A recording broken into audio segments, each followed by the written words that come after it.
കാപ്പിരി മുത്തപ്പൻ എന്നത് ഫോർട്ട് കൊച്ചിക്കാരുടെ ആരാധനാമൂർത്തിയാണ്. മട്ടാഞ്ചേരിക്കടുത്തായി മങ്ങാട്ടുമുക്കിലാണ് കാപ്പിരി മുത്തപ്പനെ ആരാധിക്കുന്ന കാപ്പിരി തറ ഉള്ളത്. എന്നാൽ മതപരമായ ഒരു അടയാളമോ ചിഹ്നമോ ഒന്നും ഈ കാപ്പിരി തറയിലില്ല. ജാതിമത ഭേദമില്ലാതെ കാപ്പിരി മുത്തപ്പൻ മുഴുവൻ കൊച്ചിക്കാരുടെയും ആരാധനാമൂർത്തിയാണ്. കാപ്പിരി മതിൽ എന്ന് കൊച്ചിക്കാർ വിളിക്കുന്ന മതിലിനോട് ചേർന്നാണ് മുത്തപ്പന്റെ സാന്നിധ്യം ഉണ്ടെന്ന് വിശ്വസിക്കുന്ന കാപ്പിരി തറ നിലകൊള്ളുന്നത്. ഒരു ചെറിയ തറയും ഓടുകൊണ്ട് മറിച്ച മേൽക്കൂരയും മാത്രമാണ് അത്. വിശ്വാസികൾ അവിടെ മെഴുകുതിരി കത്തിക്കും, പൂക്കൾ അർപ്പിക്കും. കൂട്ടത്തിൽ പുഴുങ്ങിയ മുട്ട, ചുരുട്ട്, നാടൻ മദ്യം, കരിക്ക്, പുട്ട്, പൊരിച്ച മീൻ, ഇറച്ചി എന്നിവയും വിശ്വാസികൾ ചിലപ്പോഴൊക്കെ അർപ്പിക്കാറുണ്ട്. ഫോർട്ട് കൊച്ചിയിൽ ഒരു കാലത്ത് നിരവധി കാപ്പിരി മതിലുകൾ ഉണ്ടായിരുന്നു. ഈ കാപ്പിരി മതിലുകളിൽ നിന്ന് സിഗരറ്റിന്റെ പുക വരുന്നതായി പലരും കണ്ടതായി പറയുന്നുണ്ട്. കാപ്പിരി മുത്തപ്പന്മാരുടെ ആത്മാക്കൾ കാപ്പിരി മതിലിൽ ഉണ്ട് എന്നാണ് വിശ്വാസം. എന്നാൽ ഫോർട്ട് കൊച്ചി വളർന്നപ്പോൾ ഈ കാപ്പിരി മതിലുകൾ മിക്കവയും പൊളിച്ചു മാറ്റപ്പെട്ടു. എന്നിട്ടും മങ്ങാട്ടുതറയിലെ കാപ്പിരി മതിലും മുത്തപ്പൻ തറയും ഇപ്പോഴും നിലനിൽക്കുന്നുണ്ട്. അത് വിശ്വാസികളെ ആകർഷിക്കുന്നുമുണ്ട്. ആംഗ്ലോ ഇന്ത്യക്കാരുടെ പഴയ തലമുറയിൽപ്പെട്ടവർ കാപ്പിരി മുത്തപ്പനെ കണ്ടതായി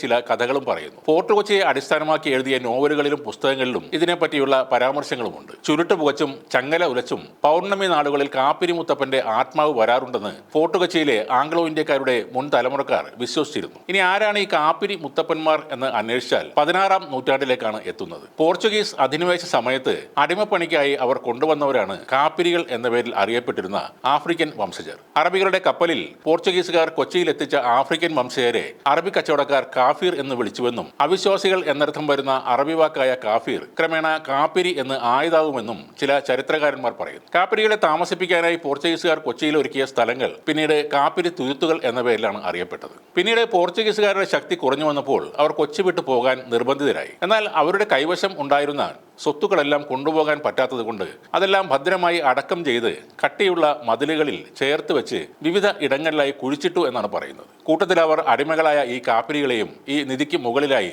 ജീവനോടെ തന്നെ കുഴിച്ചു മൂടി. കൊച്ചി വിട്ടുപോകേണ്ടി വന്ന പറങ്കികളുടെ വരും തലമുറയിലുള്ളവർ മടങ്ങി വരുന്ന കാലം വരെ കാപ്പിരിമാർ ഈ സ്വത്തിനെല്ലാം കാവൽ നിൽക്കും എന്നായിരുന്നു ഈ പോർച്ചുഗീസുകാരുടെ വിശ്വാസം. ഇങ്ങനെ ദുർമരണം സംഭവിച്ച കാപ്പിരികൾ പിന്നീട് നല്ല ആത്മാക്കളായി മാറി എന്നാണ് വിശ്വാസം. കാപ്പിരികളുടെ ആത്മാക്കൾ ഇപ്പോഴും പോർച്ചുഗീസുകാരുടെ നിധി കാക്കുന്നു എന്നും പറയുന്നുണ്ട്. ഫോർട്ട് കൊച്ചിയിലെ ഒരു കെട്ടിടം പൊളിച്ചപ്പോൾ മതിലിൽ നിന്നും കാപ്പിരി അടിമയുടെ അസ്ഥികൂടം കിട്ടിയതായി ഹിസ്റ്ററി ഓഫ് ഫോർട്ട് കൊച്ചി എന്ന പുസ്തകത്തിൽ KL ബെർണാഡ് എന്ന ചരിത്രകാരൻ പറയുന്നുണ്ട്. ഡച്ച് സെമിത്തേരിക്ക് സമീപം പഴയ കെട്ടിടം പൊളിച്ചപ്പോൾ ചങ്ങലയിൽ ബന്ധിക്കപ്പെട്ട ഒരു അസ്ഥികൂടം കിട്ടിയതായും ഈ ചരിത്രകാരൻ എഴുതിയിട്ടുണ്ട്. എന്നാൽ ഇവിടെ നിന്നും നിധി ഒന്നും കിട്ടിയതായി അദ്ദേഹം പറയുന്നുമില്ല. കാപ്പിരി മുത്തപ്പന്റെ തറയിൽ കള്ളും ചുരുട്ടും കോഴിക്കറിയും നിവേദിച്ച് നിധി മോഹിച്ച് വരുന്നവരുമുണ്ട്. പഴകിതിരവിച്ച ചില മാപ്പുകളുമായി ഫോർട്ട് കൊച്ചിയുടെ ചില പ്രദേശങ്ങളിൽ കുഴിച്ചു നോക്കാൻ ഒരുങ്ങിയ വിദേശികളും ഉണ്ടായിരുന്നു. ഇപ്പോഴും ഫോർട്ട് കൊച്ചി ഭാഗത്ത് പഴയ കെട്ടിടങ്ങൾ പൊളിക്കുമ്പോൾ അവിടെ കാപ്പിരിയും നിധിയും ഉണ്ടാകുമോ എന്ന് ഒരു നിമിഷമെങ്കിലും പലരും ചിന്തിക്കാറുമുണ്ട്.